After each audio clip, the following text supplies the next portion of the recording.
offensively, before Dak came back. He playoff. Or the 5 games, right. The 5 games without Dak, they scored 21 points a game. Talk to me. The 3 games with Dak, they're averaging 33 points a game plus. That would be number one in the league ahead of Nick's Chiefs. All right. That seems good. Tony Pollard, since Dak's been back, has looked like Tony Dorsett. Well, all right. okay. Oh, no. He's averaging 110 yards a game, almost 7 yards a carry. I don't need to. I'm sorry. I like Zeke. I don't need to see Zeke anymore. Tony Pollard, I need to see some carries here and there, get hit and soften the defense up. But I like Tony Pollard. He's better than Zeke at this point. No doubt. But I need to so the issue is the defense. And I get complimentary football, okay? But the problem, the defense is a problem. That's not on Dak. Let's not blame that on Dak.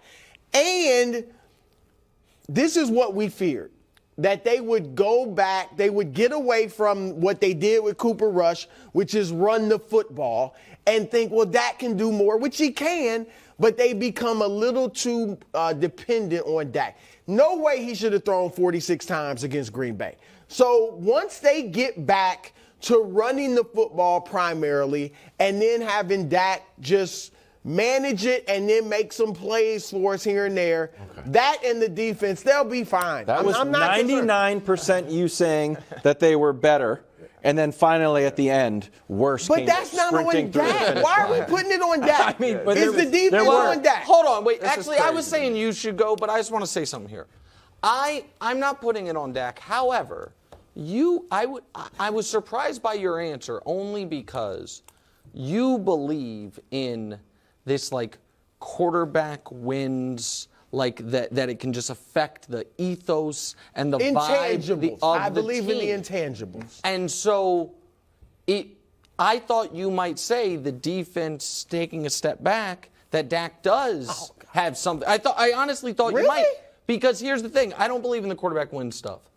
But I do think that what we have seen from them defensively since Dak returned is they don't feel as pressured to dominate every game, and maybe that pressure was good for them because they have not been as good defensively since Dak has returned. I'm not blaming Dak for that. That is on them to play up to that standard, but I do wonder if there is just the natural human inclination to, exhale, like, okay, yes, Cooper's gone, and now we can do this. And what you're not getting on the flip side of that is Dak is playing better than Cooper Rush was. There's no doubt. However, the points per game thing is a little misleading by the 149-point explosion. But even without that, it's without that, 26. Yeah, exactly. But the first game they played against the Lions, that game was nip and tuck until the end when the Lions started melting down. And then this game was obviously nip and tuck throughout.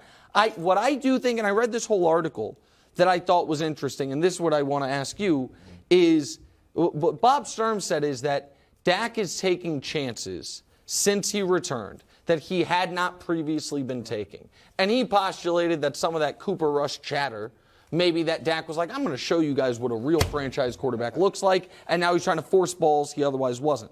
I don't know if that's what's going on. What I do know is the Cowboys need something they're not currently getting. They either need the defense they had with Cooper Rush or Dak to play like not a quarterback better than Cooper Rush, but a top 10 no-doubt quarterback. Right now, they're getting a good defense and an okay quarterback, and that ain't going to be enough for them. Number one, this is crazy to me right here that he even wrote this article saying, are the Cowboys better? But number one, Dak Prescott, right? You come in there, you're averaging 30-plus points a game with Dak Prescott, right? Clearly better than Cooper Rush, right? But I blame this a little bit on Dak too, right? Because when we were dominant in Green Bay on the offensive side of the ball, our defense used to struggle number-wise, right? Because we're always up in games and teams have to throw the ball all over the yard. So when you look at numbers-wise, you're looking like, damn, Charles Woodson and these boys ain't really doing their job and all that because they're giving up a bunch of numbers and all this type of stuff, giving up solid points and all that because we're scoring 35, 40 points a game, right? So that's what they can do. When Cooper Rush was in the game, these games were very, very close. So teams are running the ball, right? Then on third down, here comes Micah Parsons making a big play. So the defense is playing better. Now you're coming out there, right? And you're playing with these leads and teams is dropping back, throwing this ball all over the yard, and you guys are giving up points and yards and all that. So part of that is Dak, but you can't blame Dak because Dak is putting up them points. Teams are running on the defense. I mean, Green Bay ran on their Yeah. defense, Yeah. and that's what I'm looking Let me at. show you a statistic that speaks to what you were saying too, James. First 7 games, Cowboys defense, 15 points a game. Last 2, 30. Yards per game, 305 to 393. Passing touchdowns, 6 to 5. Interceptions is really interesting too. That goes back to the Eagles That's discussion we were having, which is when you lean that heavily on forcing turnovers, you better either be the 0-2 Bucks or the Bears that made the Super Bowl with Grossman, with Peanut Tillman, or you better find a way to make up when that regresses back to the mean. Yeah. Here's the my real concern with Dallas is not about Dak specifically. It's more about so Greg Jennings was with us last week and talked about how much Mike McCarthy was going to impress upon that team, how much that game meant to him. And you two kept talking about Coach Mike, and there's clearly his players seem to love him a hell of a lot more than the media does. yeah. You know what I mean? Like his former and current players seem to really. So I'm sure McCarthy did that. Right. And they were off a bye. And they were playing a team that, no matter how much you believe in them, had lost 5 in a row and was 29th in the NFL in scoring. And they lost. And they blew the first 14-point fourth quarter lead in the history of the franchise. They did all those things. That whatever the root cause is, all of those things scream to me, that ain't no Super Bowl team. You're coming off a bye. It's not an opponent you're ever going to overlook because your coach, it means something to him, and it's a team that has owned you historically. The Packers have been, since Rodgers been there, giving the Cowboys a ton of trouble. That concerns the hell out of me, Brew, if I'm the Dallas Cowboys. You got to get more aggressive on the defensive side of the ball. When you are scoring points at will and you're scoring 30-plus points, like you said, the defense relaxed a little bit. We got Dak. Dak will go down there and score. They'll put up 30. Relax. You have to get more aggressive on the defensive side of the ball when you have an explosive offense and a quarterback that's scoring points at will. And the main number up there that stands out to me is this defense has to create turnovers. When your team is scoring 30-plus points, we're not necessarily telling you to be excellent at stats and stopping them from getting this many pass yards or this many. But if we could get 1 or 2 takeaways a game to get the ball back to Dak Prescott, this defense is going to make this offense look really good, and you're going to win games. They lost 1 game since Dak has been back, and that's against the Packers, and that is strictly because they lost the turnover battle. And I said this would start. The Cooper Rush chatter. Oh, You really wanted to talk a lot about Cooper Rush.